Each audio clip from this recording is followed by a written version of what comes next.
amajwi yaca biduga none ubiciye bizaba ndagira bizamuke mu izina rya Yesu kuko ijwi rya twese riri hamwe ibaze muri murongo ukera nari nahabiye kure mu ngeso nziza maze ndakugaruka ko niwe mukiza wawe ibyo ni ko dukwiye gushitura ku kabiri ibuka kera ngene byari bimeze hari umunezero wo kuba mu nzu y'Imana iki gihe tukiririmba kera nari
reka dusubire twibuke ibyo twayahanze abo twari kumwe abandi mu cyo munsi dusanga aho tugeze ibyahishuriwe hano gatatu guhera ku murongo wa 14 byashyuye hano igice cya gatatu umurongo wa 14 niho tumaze iminsi tuganira, niho twahuye n'amajambo y'urufatiro tumaze ku minsi.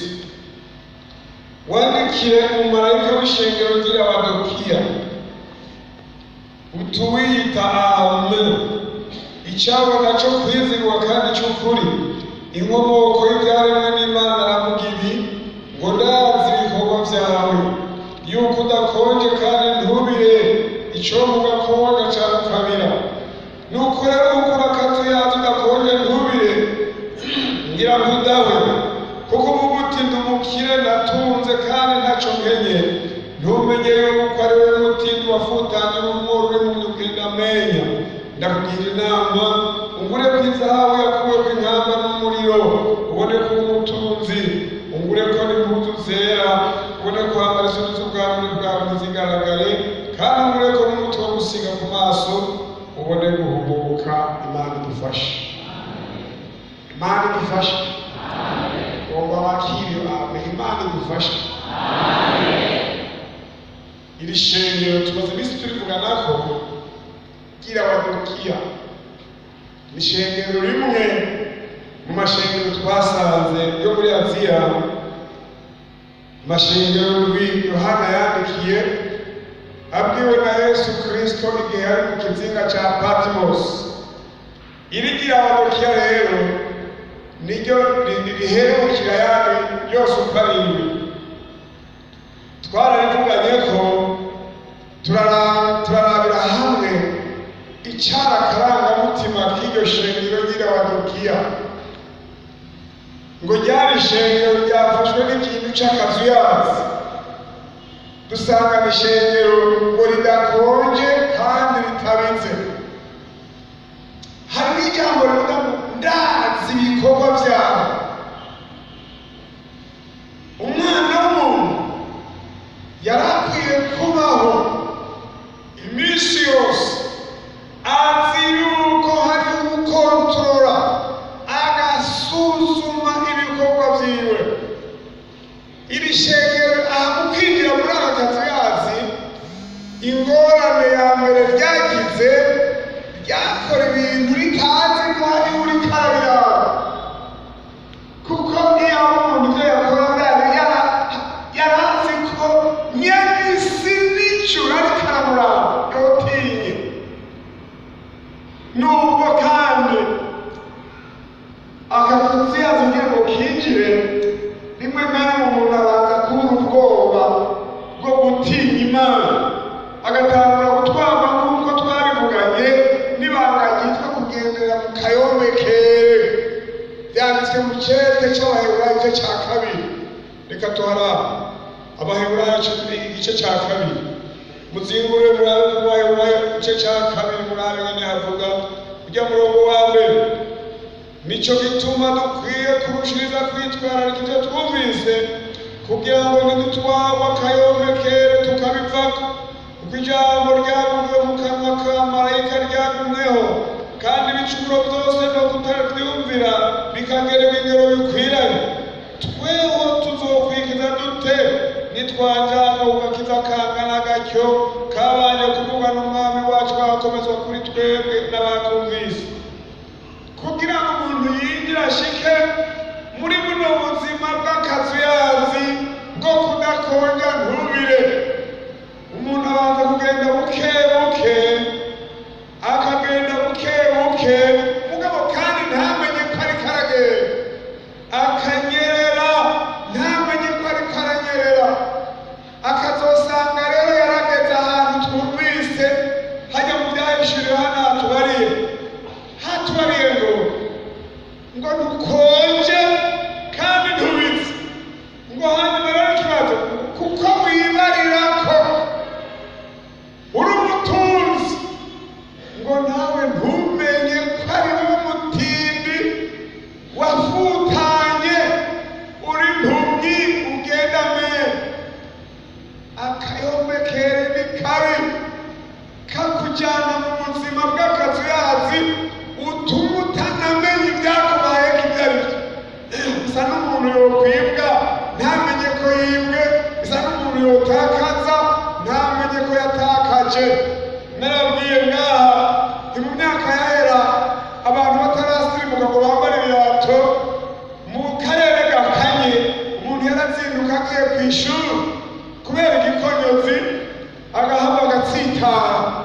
atsitara n'amaraso akava mugabo ntabimenye kubera ko atabimenye.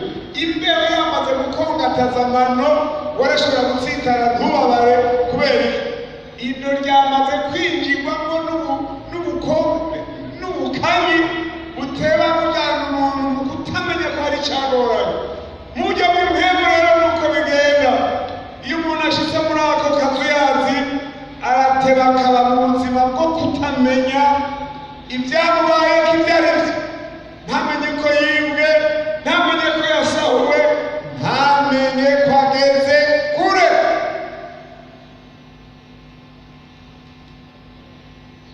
Kubera akazu yabo naritegereje rero iri shengero ryaryo ryo muri aya mashengero yo muri Aziya, ntangura kugira ubwoba, ntangura no gusanuka ndiko narabigiye tugezemo, ndatinya ko bishoboka ko ubwo buzima bw'akayombekere, ubwo buzima bw'akazu yazi, ubwo buzima bwo kudakonja ntubire bwashitse. Narabonye ikintu cy'ikimenyetso n'uno munsi nakibonye, ninjiye ahantu nsanga hari abantu bashika nka 4, 5, 6 cyandabwira nti ngaha rero, kandi nta n'umwe nibaza ko yaranze ngaho hantu, ndabwira nje kubabwira ubutumwa bwiza. Hanyuma baca barambwira ndibuza ko mukizwa, baca barambwira ngo twese twarakijijwe. Icyo nicyo kimenyetso cyerekana inzu yawe. Mu myaka yacu twegeye twakizwa, umuntu ubwiye mu mubare ko akizwa yarakuraba uzi ugomba kujyana mu n'ibindi, akabona yuko umujyane mu bintu bibi, mu bintu adashaka cyangwa adashoboye, akakubwira yuko ibyo bintu atabihwaniye nawe. Iyo myaka nubwo byari bimeze. Mugabo iyi myaka y'akazu yazi, umuntu wese akubwira ngo agize gute arakijijwe, kugeza n'aho umuntu yobura n'ahera kumubwira ubutumwa. Mugabo umuntu mucyenda ati oke basi ko mwese mukijijwe, reka basi mwebwe ndabasabe mu mbare muri mwebwe ntawe mubona kubwira ubutumwa bukeneye. Baca baraba nguyu baca baramunyereka isaha duca uravuye uratowe urande kwe duca turayaga ni none ntabona. Mugabo mu nyuma bose bahagoye bayaga ko bukeneye Imana ni hamwe cyubahiro. Nagira ndabagarire icyerekana ko akazu yazi kashitse, abantu bose bariyitirira agakiza atari kure. Twaravuganye rero none kino gihe twohangana nacyo gute? Twabanza tukibaza hagati y'ibintu bibiri. Umwami Yesu yatumye Yohana ngo niyandike, hari amajambo abiri yavuze ngo icyo ukagira gute cyangwa ukagira gute. Amfasha tubisubire, icyo ukagira gute cyangwa ukagira gute. Duhite mwiki ntimubyemeye mwese, duhite mwiki ababyifuza amaniga ngo turaba ninde yokugizayo gatoye Yesu akamufotora. Mwami Yesu, aba bantu bose barashaka kubira, ndabimwifurije mu izina rya Yesu. Kubira kandi arebe ibyo mwebwe ubikorwe muri kurajyana cyane, mugabo mwiciro byanditswe biba byabonetse ko byashitseyo. N'uwavuga ngo jewe se ntabosha mwiciro barabibona, nawe ntibabibona, barabibona. None rero kugira tubire, twaravuganye ku munsi wa w'ejo, Bibiliya ivuga ngo inkwi zibuze bigenda gute, umuriro ugira gute urazima. Hariho umuriro waba, hari inkwi zabuze, none umuriro ushishikara kuzima, ushishikara kugenda uzima.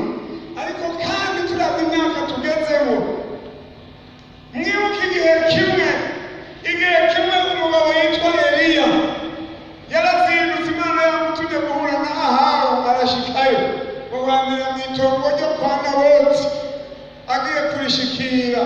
Hanyuma Eliya atangura kubwira Ahabu ibyo Imana imutumye, ataha amaraso aho imbwa zarigatiye, amaraso ya Naboti niyo zizorigatira n'ay'iwawe, kuko ari aba wishe none ujya gushikira imyanda.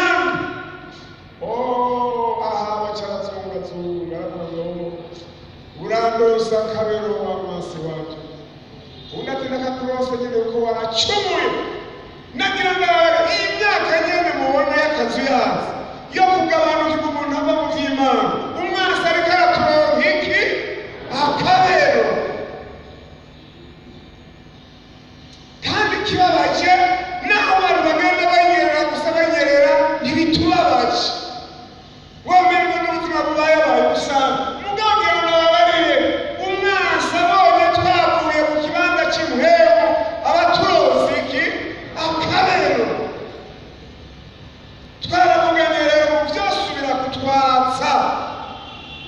sindobivuga byose ariko rikavuga bikeya mu byo twavuganye ejo. Twavuganye icya mbere ingene Dawudi yavuze ngo we kintu ngo nanezerewe ngo hamwe bambara ngo tujyane hehe mu ngoro y'uhoraho.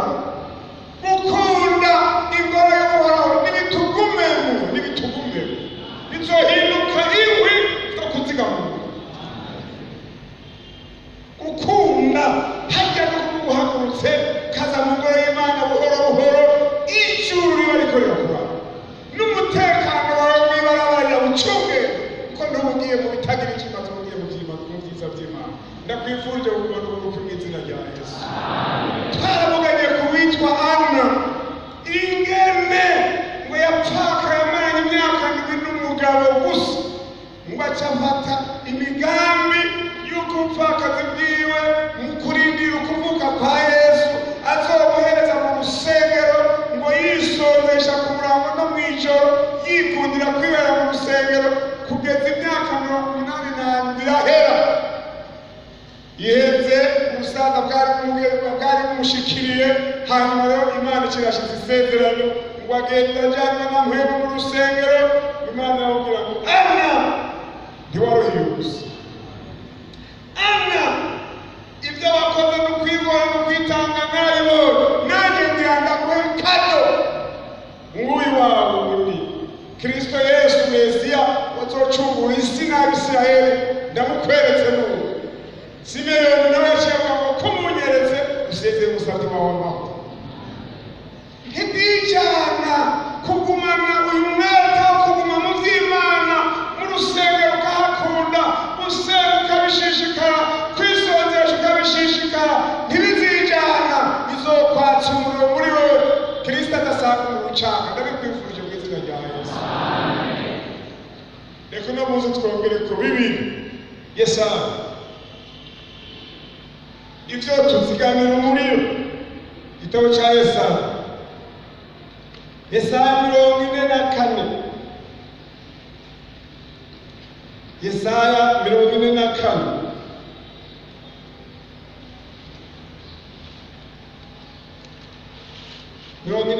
kubyo murongo wa 6. Uku ni kuhoraho agize umwami wa Isirayeli, ari we mucunguzi wiwe, uhoraho nyene ingabo. Mwumvirize neza y'amajambo ati nduwa kangahe kandi niki kandi nta yindi Mana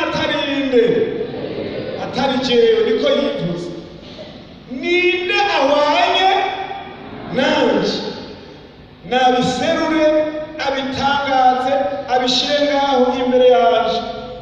Uhereye kera hose ninde yamenyekanisha ibizoba, ibigira bize n'ibizobaho nibabivuge. Mwoye kugira gute mwoye gutinya cyangwa guhagarika imitima. Kera sinabibabariye nk'abiserura. Namwe muri iki ibyabona byo kugira gute byo kumushingira intara. Hari iyindi Mana atari jewe, mbere nta kindi gitandara kiriho jewe ntacyo nzi. Amen, amen. Iri banga ngomba mumenye naryo ryo tuzigamira urukwi rw'umuriro rukaguma waka tukava muri aka kazu yacu. Kuva kera Imana yabwiye Abisirayeli rubyaro rwa Yakobo buzukuru ba Aburahamu, nirihe hanga nagiriye neza nkamwe? Ni bande niyeretse nkamwe? Nagomba ndababaza, niyihe Mana yigeze kubakorera nk'ibyo mwabonye? Niyihe Mana yigeze guhagarara ikabagwanira nk'uko mwabonye? Kugeza aho babaza ngo jewe nta yindi nzi, ngo niyo mpamvu mwoye mureke gutinya hanyuma mumbere iki ibyabona byo gushingira intara. Imyaka tugezemo mwumvise ijambo ngo mwoye gutinya cyangwa guhagarika imitima. hari ubwoba bukomeye, abantu buzuye ubwoba, abantu baratinya bakananirwa gushingira intahe ukwera kw'Imana kubera ubwoba, kubera gutinya.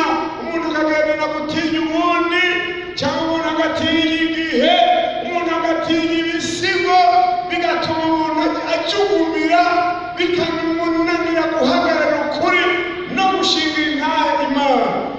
Niyo mpamvu numva iri banga ryo gushingira intahe ryabwiwe bene Yakobo, natwe no munsi n'igi wacu icyo twogishobora vyodushobokera kuzigama umuriro. Nimurabe Yesu ngene yatubwiye mu cete mu gitabo cy'Ibyakozwe n'Intumwa, igitabo cy'Ibyakozwe n'Intumwa igice cya mbere, igitabo cy'Ibyakozwe n'Intumwa igice cya mbere uriya murongo wa 8 n'uwa 9 havuga ngo ariko muzohabwa iki ubushobozi ryari mwebwe yabazako muzoba ivyabona vyo kurushingira intahe i Yerusalemu ni Yudaya hose ni Samariya no gushika ku mpera y'isi. Kuri cera amaze kuvuga atyo aduzwa babona igicu kimukura mu maso yabo. Amen, amen. Iri jambo rirakomeye, umviriza. Yesu yakoze byinshi kandi yavuze byinshi kandi yamaze byinshi. Arafise ijambo yahereyeko, arafise n'iryo yahemukiyeko. Ijambo yatanguye kuvuga riri mu butumwa bwiza bwa Matayo 4:17 rivuga ngo mugire mute mwihane ubwami bw'ijuru yawe. Bigatanguye kumbe niyo umuntu yagiye kwihana hari ikindi cyasabwa. Icyasabwa rero ni iri jambo yaherukiye, muzombera ibyabona byo kumushingira intahe. Ahantu urunganwe rwa kino gihe mwemu yera narutahuze iribara. Mbega baba misiyoneri bazana ubutumwa bwiza bw'aha mu gihugu ntibatsinzwe n'iri jambo, ntibumviye iri jambo. Iyo bataza igihugu cyacu kiba kimeze gute? aba ari umwijima, aba ari ibintu tutazi ngene bimeze. Uno munsi umuco w'ubutumwa barahashitse, abantu barava mu vyabo bamera neza kubera hari abagabo b'intore, abigeme b'intore bavuye muri Buraya hariya muri Skandinaviya, baraheba amagara yabo baza gushinga intahe, bazana ubutumwa bwiza mu birabure nka twebwe. Akajyamwenda nyuma no kwishurwa mwarungano mwa kino gihe, iri bwirizwa niryo Yesu yaherukiye, muzombera ivyabona vyo kumushingira intahe. Ubwo n'urukwi rwotuzigama muri iyi myaka y'iherezo kugira ngo umuriro w'Imana ugumutwakamwo. Kuduga imisozi ugiye kumushingira intahe n'urukwi, guhagarara mu kiyaya gushika hariho hose ukumva ko abantu bakwiye kuboroka. Ubwo n'urupfu ruzigama umuriro. Uru rungano rwacu rero iri bwirizwa nimurimenye. Icyo yasabwe rero muzohabwa ubushobozi. Ubwo bushobozi rero n'uno munsi buracariho, n'uno munsi umuntu wese abushatse araburonka. Kimwe gusa aburonderanye umwete, aburonderanye ishaka. Naribajije nawe wo kwibaza kubera iki yavuze ko dukwiye kumushingira intahe.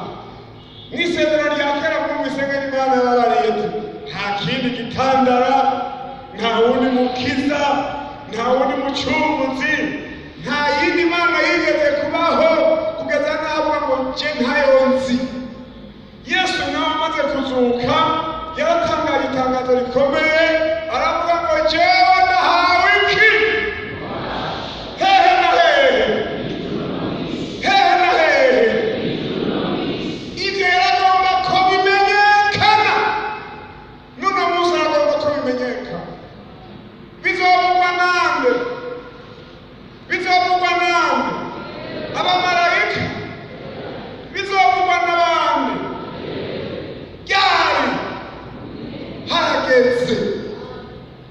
amen. Nige ahejeje kurivuga ko ndarivuze iri reka baca babona batuzi yarahejeje ijambo rikomeye kandi ibaze burya rero hajya umuntu mu kugamburuka iyo atumwa mu kugamburuka hari impamvu mutera kugamburuka niki cyotera umuntu kugamburuka akagenda yihutiye iyo bamutumye sinoro umwanya wo kubabwira ngo mugisha ariko nibaza ko mubizi none wewe nk'ubu utumwe na buramatari cyangwa ugatumwe na nyumba kumi wumva aricyo kintu oya nyumba kumi agutumye ati ntwari ikete hariya ku iposita biratandukanye nuko ari buramatari ati ntwari ikete hariya ku iposita buramatari wowe kwihuta sibyo rero none twebwe twatumwe na buramatari twatumwe nande na Yesu umugabo w'abagabo intore mu ntambara Alfa na Omega intwari usumba intwari zabayeho avuze ngo genda bahinze n'agashizi Imana itubabarire hari aho umuntu atinya kugenda agenda mu ntege kuko atamenye uwamutumye kubw'iyo impamvu ya mbere yo dutera kubanguka twatumwe n'ubudasanzwe impamvu ya kabiri azi neza ko gukira kw'abantu bazokizwa n'abandi bazobibabwira wewe igikorwa ciwe iyo agomba ko agenda arashinga intahe mu isi yose yahitamo ivyo byari gushoboka ico gihe ntiyari guca aduga yari guca asezera bica ati murabona ubu ndavuye muri Aziya ngira ngende mu tundi duce ntashikamo mugabo uko yabikoze yagize ati mw'abantu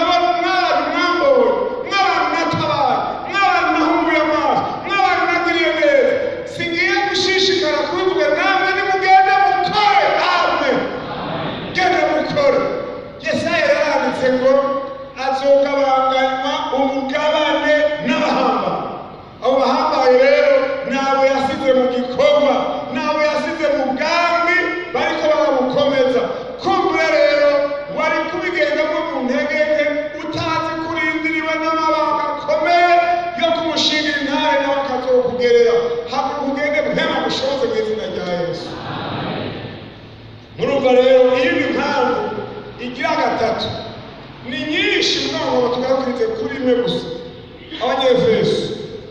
Abanyefeso kane iyindi mpamvu igira gatatu yo duhagurutse Abanyefeso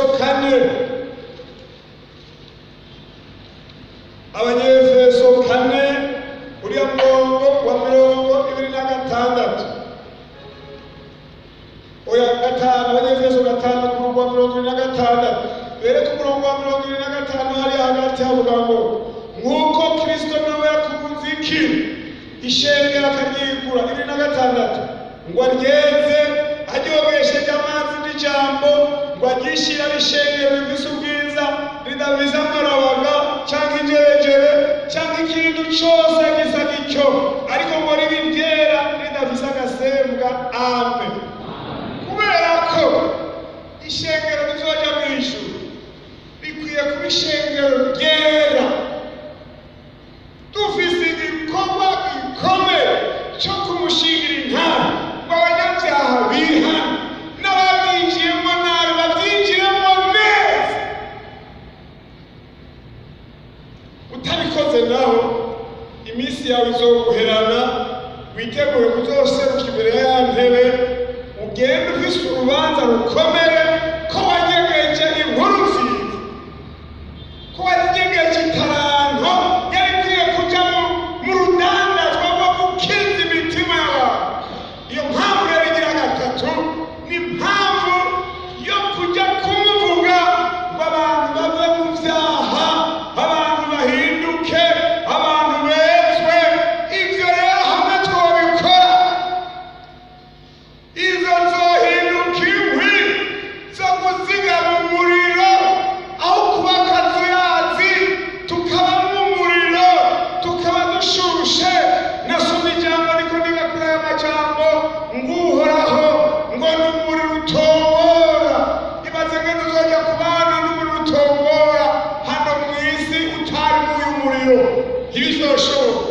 bisaba ko umuntu wamuye umuriro wo kumuvuga wo kumwamamaza kugira ngo abatamuzi bamumenye ngo iryo shengero ngo azoryishira ritagira agasebe ritagira amarabaga ritagira injereje.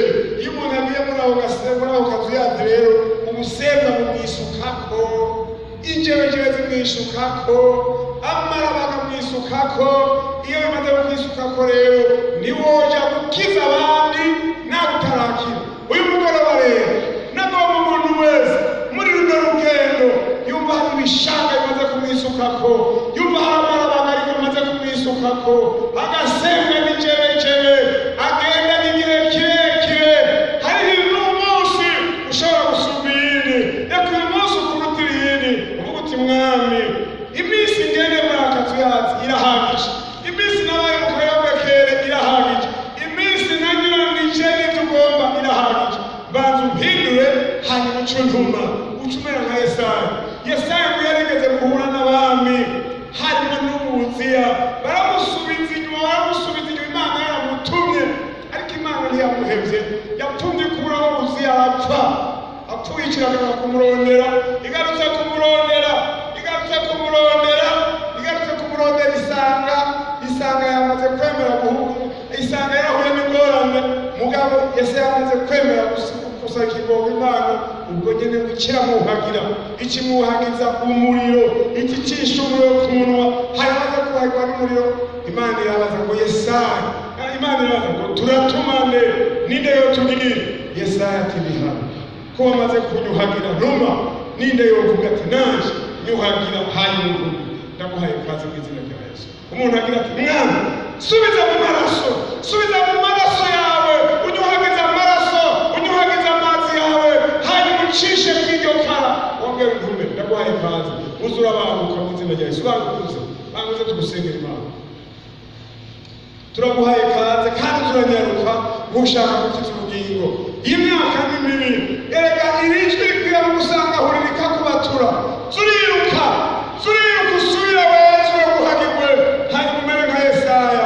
Yesaya amaze kuhagirwa, amaze gusubizwa mu iforoma y'Imana, aca aravuga ati hano barije gutuma mwabagabo mushaka kujya gukorera Imana, banza muzi ibacishe aho hantu, ibasuke ko amaraso, ihingura ivyononekaye ibisubize ku murongo. Mwabakenyezi mwifuza kubatuma, mwebwe mwahuye n'ibijambo na biriya, nimuze musubire munsi y'umusaraba, hanyuma batume abakoresha ivy'ubuhinzi. Aka kazu yazi ntigaheze ngo baguhitane. Ewe wa kazu yazi kabiwe, ewe wa kazu yazi kabiwe, ewe wa kazu yazi ko muri ino myaka ngwino, nimba bigikunda, nimba bishobora gutonekara, ngwino wuhagirwe muri aya maraso, wuhagirwe muri aya mazi. Turasavye hano Pasiteri Kwizera Stella Shikano asenga Imana.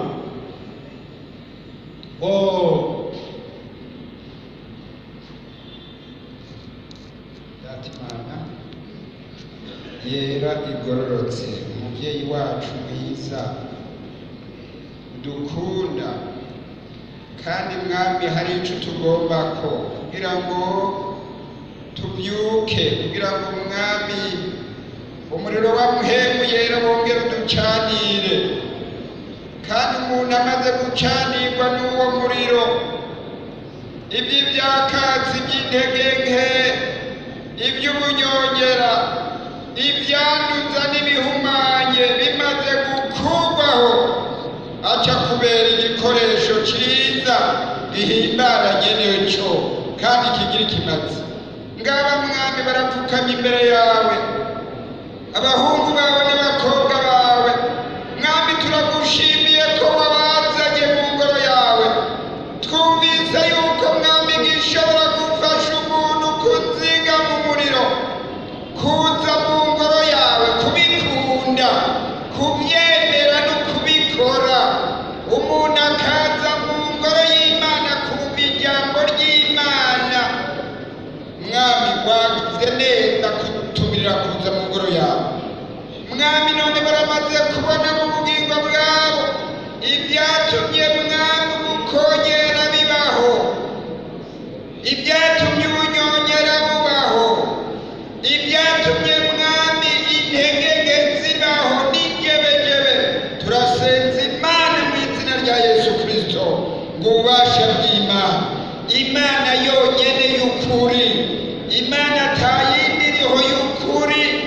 ububasha bwawe. Umuriro w'Imana wongere ucanire turira byose bidahimbara Imana mu izina rya Yesu Kristo. Haba mwami mu byo bakoze, haba mu byo biyumviriye, haba mu nyifato, haba mu majambo, wino wongere ukureho ibyo byose bitaguhimbara. Mpwemu Yera wino wongere uvugute, umuriro wawe wongere wake muri iyi mitima kugira ngo umwami bahagarare neza, bashingire intaho umwami, bashingire intaho urukundo rw'Imana, bashingire intaho ukwera kw'Imana. Urakoze kubababariye, urakoze kubejeje, urakoze kubatunganije. Hanyuma mwami ugihinda cyo mu ijuru, umuriro w'Imana uce wongere uyige muri bo, hanyuma mwami bashoboze kugushingira intaho bari hose. Urakoze kubababariye, urakoze kubejeje, urakoze kubakomeza mu izina rya Yesu Kristo umwami wacu. amen. Ubona tugomba gusengera ikintu. Umwe Yesaya abwirwa n'Imana y'amajambo twasoma, nawe nyene yari ahereye mu ntege nke nk'uko nawe wahereye mu ntege nke, ariko icyamufashije amaze kwirimbura, Imana yaciye imusuka mu muriro. Mugabo mwibanza kuba ikibabaza ngo ndatuma nde, ninde yotubwira, ninde yifuza kubwira Imana yewe, ninde yifuza ko Imana imutuma agakora ibyo atari bwakore, agashika atari bwashike. Mugabo akeneye inkomezi, camufukama aha bandi bapfukama inyuma yaba. Tugomba twiringa Imana muri iki gihe cy'akazi hasi. Ijwi ry'Imana rirabaza ngo ndatuma nde. Ninde yotubwira, ninde yifuza kubwira Imana habaye, aho akorera, aho yiga, n'ahatari bwashika akifuza gushikayo, ajya gushinga intahe akavuga ko Yesu yapfuye akazuka, ko ari umukiza w'abari mu isi, kandi ko yiteguye kugira ikigo umuntu wese agisabye. Turagomba dusenga Imana, turi umuntu ashaka ubushobozi bwawe n'uburwayi. Aho nyene iruhande y'abo bafukamye uraca unyororonga nawe nyene aho nyene, ayo mavi yabo azohora kwibutsa ko wahamagaye Imana ku kagoroba nkaka, ikugendere nk'uko yagendeye Yesaya, agakoreshwa ibikorwa bikomeye. Nawe muri imyaka y'iherezo reka izogukoresha iby'ubuhizi, ngo ntituzopfa, ngo ariko tuzobaho kugira ngo twamamaze ibikorwa Imana yakoze, kandi dukoreshwe nayo iby'ubuhizi. Dusabe Pasiteri Musa ashikara asenga Imana. Mana Data wa twese uri mu ijuru, turagushimiye, haleluya. Turagukengurukiye muvyeyi wacu mwiza udukunda, urakoze Yesu. Turagushimiye ko ari wowe wakoranije iri shengero ryawe kuri uyu mugoroba, kugira ngo wongere uriburire, uriyigishe, urihanure biciye mu ijambo ryawe. Urakoze Kristo. None rero iyi mitima imaze kwakira ijambo, umuntu wese aho yumvise akehaniwe, yaje gusaba Imana kugira ngo Imana yongere itunganye, yuzuze, haleluya, n'izina rya Yesu Kristo. Turagushimiye, ruhembuye imitima. None rero hamwe n'ibyo, haleluya, abantu bawe bahagaze mu kwizera. Yesu Barizeye yuko Imana ariyo yabatumiye, kandi baramaze kwakira ijambo rizima ryiganuke rivuye kuri Data wa twese. Barineze, bazanye imitwaro imbere y'Imana ibakunda. Amen. Imbere y'Imana ibitayeho. Muririmbe avuga ngo Yesu arusha abandi bose kudukunda, warusha nuko abavandimwe bodukunda. Uri Imana ikunda. Kubw'urukundo rwawe Mwami, reka twongere tukwingingira abantu bahagaze kubw'ukwizera.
baruhishe indwara ibaremereye hari indwara n'ibyo byose mwami bahagurukanye imbere yawe kubwo kwizera ubibakorere kuri Imana kandi urashoboye tubiseze gutyo mu izina ryawe ryera Yesu Kristo. Amen.